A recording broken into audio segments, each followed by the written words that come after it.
Hi friends, ಎಲ್ಲರಿಗೂ ನಮಸ್ಕಾರ. ಇವತ್ತು ಅನ್ನದ ಜೊತೆ ಬೆಸ್ಟ್ ಕಾಂಬಿನೇಷನ್ ಆಗಿರುವಂತಹ 3 ಬಗೆಯ ಖಾರ ದೋಸೆಗಳನ್ನು ಮಾಡಿ ತೋರಿಸ್ತಾ ಇದ್ದೇನೆ. ವಿಡಿಯೋವನ್ನು ಕೊನೆ ತನಕ ನೋಡಿ. ಹಾಗೆ ವಿಡಿಯೋ ಇಷ್ಟ ಆದರೆ ಒಂದು ಲೈಕ್ ಮಾಡಿ. ಚಾನೆಲ್ ಅನ್ನು ಸಬ್ಸ್ಕ್ರೈಬ್ ಮಾಡದೆ ನೋಡುವವರಿದ್ರೆ ದಯವಿಟ್ಟು ಚಾನೆಲ್ ಅನ್ನು ಸಬ್ಸ್ಕ್ರೈಬ್ ಮಾಡ್ಕೊಳ್ಳಿ.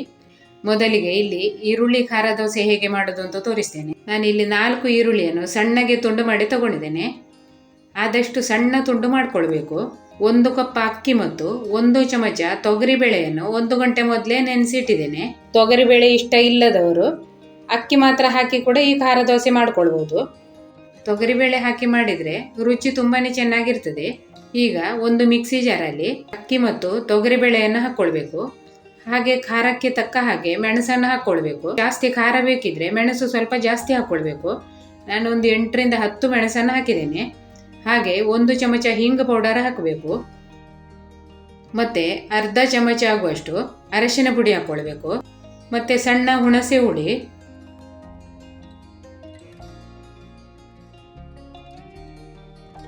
ಒಂದು 1/4 ಕಪ್ ಆಗುವಷ್ಟು ತೆಂಗಿನ ತುರಿಯನ್ನು ಕೂಡ ಹಾಕ್ಕೊಳ್ಬೇಕು.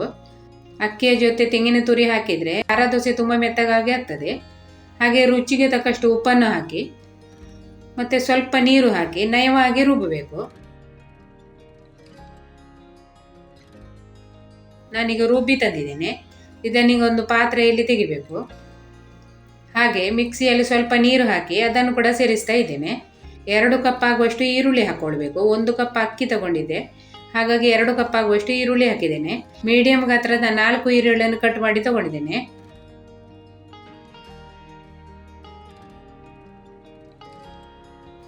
ಈಗ ಇದನ್ನು ಚೆನ್ನಾಗಿ ಮಿಕ್ಸ್ ಮಾಡುವ.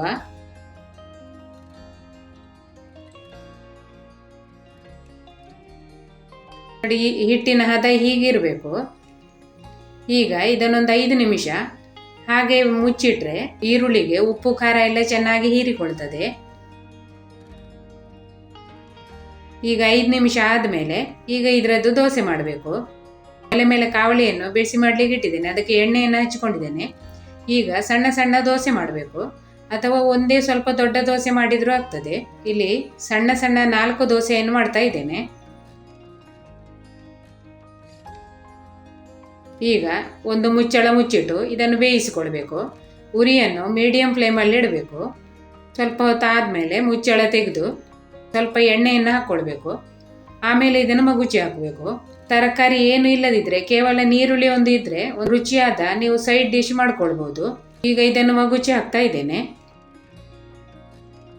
ಮಗುಚಿ ಹಾಕಿ ಆದಮೇಲೆ ಮತ್ತೆ ಒಂದು ಸ್ವಲ್ಪ ಹೊತ್ತು ಮುಚ್ಚಳ ಮುಚ್ಚಿಟ್ಟು ಬೇಯಿಸಿಕೊಂಡ್ರೆ ರುಚಿಯಾದ ಈರುಳ್ಳಿ ಖಾರ ದೋಸೆ ರೆಡಿ ಆಗ್ತದೆ. ಅನ್ನದ ಜೊತೆ ತುಂಬಾನೇ ರುಚಿಯಾಗಿ ಆಗ್ತದೆ. ಅಕ್ಕಿ ನೆನೆಸಿ ಖಾರ ದೋಸೆ ಮಾಡಲಿಕ್ಕೆ ತುಂಬ ಟೈಮ್ ಹಿಡಿಯುತ್ತದೆ ಅಂತ ಆದರೆ ಅಕ್ಕಿ ಹಿಟ್ಟು ಹಾಕಿ ಕೂಡ ನೀವು ಈ ಖಾರ ದೋಸೆಯನ್ನು ಮಾಡ್ಕೊಳ್ಬೋದು. ಈಗ ಇನ್ನೊಂದು ಖಾರ ದೋಸೆ ಏನು ಮಾಡಿ ತೋರಿಸ್ತೇನೆ. ಪಡುವಲಕಾಯಿಯ ಬೀಜದ ಖಾರ ದೋಸೆ. ಇಲ್ಲಿ 2 ಪಡುವಲಕಾಯಿಯ ಬೀಜವನ್ನು ತಗೊಂಡಿದ್ದೇನೆ. ಬೀಜ ಹೀಗೆ ಎಳೆಯದಿರಬೇಕು. ಗಟ್ಟಿ ಬೀಜ ಇದ್ರೆ ಅದನ್ನು ತೆಗಿಬೇಕು. ಎಳೆಯ ಬೀಜವನ್ನು ಮಾತ್ರ ತೆಗೆದುಕೊಳ್ಬೇಕು. ಗಟ್ಟಿ ಬೀಜ ಸ್ವಲ್ಪ ಕಹಿಯಾಗಿರ್ತದೆ. ಈಗ ಈ ಬೀಜವನ್ನು ಸ್ವಲ್ಪ ಕಲ್ಲಿನ ಸಹಾಯದಿಂದ ಜಜ್ಜಿ ಬೇಕಿದ್ರೂ ತಗೊಳ್ಬೋದು. ನಾನಿಲ್ಲಿ ಮಿಕ್ಸರಲ್ಲಿ ಹಾಕಿ ಒಂದು ಸುತ್ತು ತಿರುಗಿಸಿ ತರ್ತೇನೆ. ಅಕ್ಕಿ ಮತ್ತು ತೊಗರಿ ಬೇಳೆಯನ್ನು ನೆನೆಸಿಟ್ಟು ಅದನ್ನು ರುಬ್ಬಿ ಕೂಡ ಈ ಪಡುವಲಕಾಯಿಯ ಖಾರ ದೋಸೆ ಮಾಡ್ಕೊಳ್ಬೋದು. ನಾನೀಗ ಇಲ್ಲಿ 10 ನಿಮಿಷದೊಳಗೆ ಮಾಡುವ ಖಾರ ದೋಸೆಯನ್ನು ತೋರಿಸ್ತಾ ಇದ್ದೇನೆ. ಅದಕ್ಕಾಗಿ ನಾನು ಇಲ್ಲಿ ಅಕ್ಕಿ ಹಿಟ್ಟನ್ನು ಉಪಯೋಗಿಸ್ತಾ ಇದ್ದೇನೆ. 2-3 ಚಮಚ ಅಕ್ಕಿ ಹಿಟ್ಟನ್ನು ಹಾಕ್ಕೊಂಡಿದ್ದೇನೆ. 1 ಚಮಚ ಕಡಲೆ ಹಿಟ್ಟು ಹಾಕ್ಕೊಳ್ಬೇಕು. ಮತ್ತೆ ರುಚಿಗೆ ತಕ್ಕಷ್ಟು ಉಪ್ಪು, ಅರ್ಧ ಚಮಚ ಆಗುವಷ್ಟು ಅರಿಶಿನ ಪುಡಿ, ಮತ್ತೆ ಖಾರಕ್ಕೆ ತಕ್ಕ ಹಾಗೆ ಮೆಣಸಿನ ಹುಡಿ ಹಾಕ್ಕೊಳ್ಬೇಕು.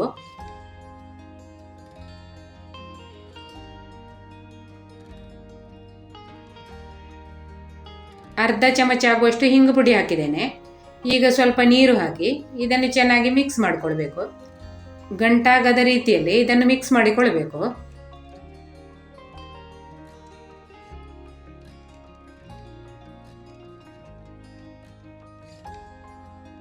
ಈಗ ನಾನು ಚೆನ್ನಾಗಿ ಮಿಕ್ಸ್ ಮಾಡಿಕೊಂಡಿದ್ದೇನೆ. ಈಗ ಇದರಲ್ಲಿ ರುಬ್ಬಿದಂಥ ಪಡುವಲಕಾಯಿ ಬೀಜವನ್ನು ಹಾಕ್ಕೊಳ್ಬೇಕು. ಈಗ ಚೆನ್ನಾಗಿ ಮಿಕ್ಸ್ ಮಾಡುವ. ಈಗ ಇದಕ್ಕೆ ಸಣ್ಣಗೆ ತುಂಡು ಮಾಡಿದ ಒಂದು ಈರುಳ್ಳಿಯನ್ನು ಹಾಕ್ಕೊಳ್ಬೇಕು. ಈರುಳ್ಳಿಯನ್ನು ಹಾಕದೆ ಕೂಡ ಮಾಡ್ಲಿಕ್ಕೆ ಆಗ್ತದೆ. ನಿಮ್ಮ ಹತ್ರ ಪಡುವಲಕಾಯಿ ಬೀಜ ಜಾಸ್ತಿ ಇದ್ದರೆ ಈರುಳ್ಳಿ ಹಾಕಬೇಕಾಗಿಲ್ಲ. ಮತ್ತು ಈರುಳ್ಳಿ ಸೇರಿಸಿದರೆ ರುಚಿ ಚೆನ್ನಾಗಿರ್ತದೆ. ಇದೇ ರೀತಿ ಕ್ಯಾಬೇಜ್ ಖಾರ ದೋಸೆ ಕೂಡ ಮಾಡಲಿಕ್ಕಾಗ್ತದೆ. ಬೇರೆ ಬೇರೆ ತರಕಾರಿಗಳ ಖಾರ ದೋಸೆಗಳನ್ನು ಕೂಡ ಮಾಡಲಿಕ್ಕಾಗ್ತದೆ. ನಾನು ಈ ವಿಡಿಯೋದ ಕೊನೆಯಲ್ಲಿ ಇನ್ನೂ 2 ಖಾರ ದೋಸೆ ವಿಡಿಯೋಗಳ ಲಿಂಕನ್ನು ಕೊಟ್ಟಿರ್ತೇನೆ, ಅದನ್ನು ಕೂಡ ನೋಡಿ. ಈಗ ಇದನ್ನು ಚೆನ್ನಾಗಿ ಮಿಕ್ಸ್ ಮಾಡಿದ್ದೇನೆ. 5 ನಿಮಿಷ ಬೇಕಿದ್ರೆ ಹಾಗೆ ಇಡ್ಬೋದು. ಈಗ ಒಲೆ ಮೇಲೆ ಕಾವಲಿ ಇಟ್ಟು ಕಾವಲಿಯನ್ನು ಬಿಸಿ ಮಾಡಿಕೊಂಡಿದ್ದೇನೆ. ಅದಕ್ಕೆ ಸ್ವಲ್ಪ ಎಣ್ಣೆ ಹಚ್ಚಿಕೊಂಡಿದ್ದೇನೆ. ಈಗ ಒಂದೇ ದೋಸೆಯನ್ನು ಮಾಡಿ ತೋರಿಸ್ತಾ ಇದ್ದೇನೆ. ಸಣ್ಣ ಸಣ್ಣ 4 ದೋಸೆ ಬೇಕಿದ್ರೂ ಮಾಡ್ಕೊಳ್ಬೋದು. ಈಗ ಮುಚ್ಚಳ ಮುಚ್ಚಿಟ್ಟು ಬೇಯಿಸಿಕೊಳ್ಳುವ.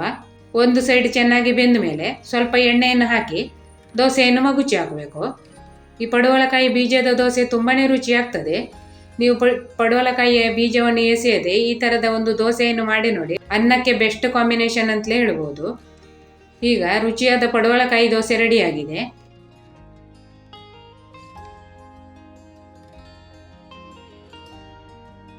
ಈಗ ಬಿದಿರು ಮೊಳಕೆಯ ದೋಸೆ ಹೇಗೆ ಮಾಡೋದು ಅಂತ ತೋರಿಸ್ತೇನೆ. ತಾಜಾ ಬಿದಿರು ಮೊಳಕೆ ಇದ್ರೂ ಆಗ್ತದೆ, ಇಲ್ಲದಿದ್ರೆ ಉಪ್ಪಿನಲ್ಲಿ ಹಾಕಿಟ್ಟ ಬಿದಿರು ಮೊಳಕೆ ಇದ್ರೂ ಆಗ್ತದೆ. ಅದು ಸ್ವಲ್ಪ ಸಣ್ಣಕ್ಕೆ ಕೊಚ್ಚಿಕೊಂಡು ತಗೊಂಡಿರ್ಬೇಕು. ದೊಡ್ಡ ದೊಡ್ಡ ತುಂಡಿದ್ರೆ ನೀವು ಸ್ವಲ್ಪ ಮಿಕ್ಸರಲ್ಲಿ ಹಾಕಿ ಅದನ್ನು ರುಬ್ಬಿಕೊಂಡ್ರೆ ಒಳ್ಳೆಯದು. ಇಲ್ಲದಿದ್ರೆ ಅದು ಬೇಗ ಬೇಯುವುದಿಲ್ಲ.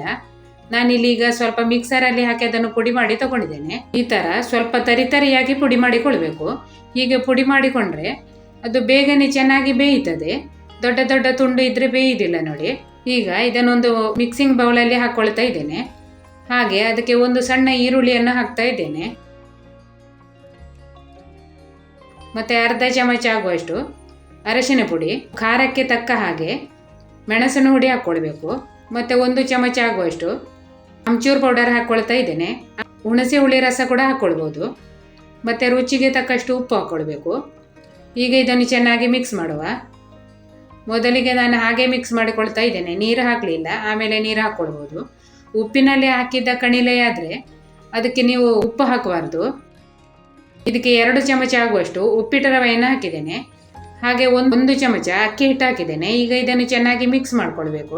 ನಿಮಗೆ ಬೇಗನೆ ಮಾಡಬೇಕು ಅಂತಾದರೆ ಅಕ್ಕಿ ಹಿಟ್ಟು ರವೆ ಎಲ್ಲ ಹಾಕಿ ಮಾಡ್ಕೊಳ್ಬೇಕು. ಇಲ್ಲದಿದ್ದರೆ ಅಕ್ಕಿಯನ್ನು ನೆನೆಸಿಟ್ಟು ಅದನ್ನು ರುಬ್ಬಿ ಕಣಿಲೆ ದೋಸೆ ಮಾಡಿದರೆ ಅದು ಕೂಡ ತುಂಬಾ ರುಚಿಯಾಗಿರ್ತದೆ. ಅದರ ವಿಡಿಯೋ ಕೂಡ ನನ್ನ ಚಾನೆಲಲ್ಲಿ ಉಂಟು. ಹಾಗೆ ಈಗ ಸ್ವಲ್ಪ ನೀರು ಹಾಕಿ ಇನ್ನೊಂದು ಸಾರಿ ಮಿಕ್ಸ್ ಮಾಡಿ ಒಂದು 5 ನಿಮಿಷ ಹಾಗೆ ಬಿಡಬೇಕು. ರವೆ ಹಾಕೋದ್ರಿಂದ ರವೆ ನೆನಿಲಿಕ್ಕೆ ಒಂದು 5 ನಿಮಿಷ ಟೈಮ್ ಹಿಡಿತದೆ. ಅದಕ್ಕಾಗಿ ಚೆನ್ನಾಗಿ ಮಿಕ್ಸ್ ಮಾಡಿ ಒಂದು 5 ನಿಮಿಷ ಹಾಗೆ ಬಿಡಬೇಕು. ಆಮೇಲೆ ಇದರ ಖಾರ ದೋಸೆ ಮಾಡಿಕೊಂಡ್ರೆ ಆಯಿತು. ಈಗ ಚೆನ್ನಾಗಿ ಮಿಕ್ಸ್ ಮಾಡಿಕೊಂಡಿದ್ದೇನೆ. ಈಗ 5 ನಿಮಿಷ ಆದಮೇಲೆ ನಾನು ಇದರ ದೋಸೆ ಮಾಡ್ತೇನೆ. ಈಗ ಒಲೆ ಮೇಲೆ ಕಾವಲಿ ಇಟ್ಟು ಕಾವಲಿಯನ್ನು ಬಿಸಿ ಮಾಡಿಕೊಂಡಿದ್ದೇನೆ. ಅದಕ್ಕೆ ಸ್ವಲ್ಪ ಎಣ್ಣೆ ಹಚ್ಚಿಕೊಂಡಿದ್ದೇನೆ. ಈಗ ಸಣ್ಣ ಸಣ್ಣ ದೋಸೆ ಮಾಡಬೇಕು, ಅಥವಾ ಒಂದೇ ಸ್ವಲ್ಪ ದೊಡ್ಡ ದೋಸೆ ಮಾಡಿದರೂ ಆಗ್ತದೆ. ನಾನು ಖಾರ ದೋಸೆ ಮಾಡುವಾಗ ಮೆಣಸಿನ ಹುಡಿಯನ್ನು ಕಡಿಮೆನೇ ಹಾಕ್ಕೊಂಡಿದ್ದೇನೆ. ನೀವು ಮೆಣಸಿನ ಹುಡಿಯನ್ನು ಜಾಸ್ತಿ ಹಾಕ್ಕೊಳ್ಬೇಕು. ಖಾರ ಖಾರ ಆದರೆ ತಿನ್ನಲಿಕ್ಕೆ ರುಚಿ ಆಗ್ತದೆ. ಇಲ್ಲಿ ಮನೆಯಲ್ಲಿ ಮಕ್ಕಳಿರುವ ಕಾರಣ ನಾನು ಜಾಸ್ತಿ ಖಾರ ಮಾಡೋದಿಲ್ಲ. ಈಗ ಮುಚ್ಚಳ ಮುಚ್ಚಿಟ್ಟು ಬೇಯಿಸಿಕೊಳ್ಬೇಕು. ಒಂದು ಸೈಡ್ ಚೆನ್ನಾಗಿ ಬೆಂದ ಮೇಲೆ ಅದಕ್ಕೆ ಎಣ್ಣೆಯನ್ನು ಹಾಕ್ಕೊಳ್ಬೇಕು. ಆಮೇಲೆ ಮಗುಚಿ ಹಾಕಬೇಕು. ಹೀಗೆ 2 ಸೈಡ್ ಚೆನ್ನಾಗಿ ಬೇಯಿಸಿ ತೆಗೆದ್ರೆ ರುಚಿಯಾದ ಬಿದಿರು ಮೊಳಕೆಯ ಖಾರ ದೋಸೆ ಕೂಡ ರೆಡಿ ಆಗ್ತದೆ. ಈ 3 ಖಾರ ದೋಸೆ ರೆಸಿಪಿಗಳು ನಿಮಗೆ ಇಷ್ಟ ಆಗಿದೆ ಅಂದ್ಕೊಂಡಿದ್ದೇನೆ. ಇಷ್ಟ ಆದರೆ ಒಂದು ಲೈಕ್ ಮಾಡಿ.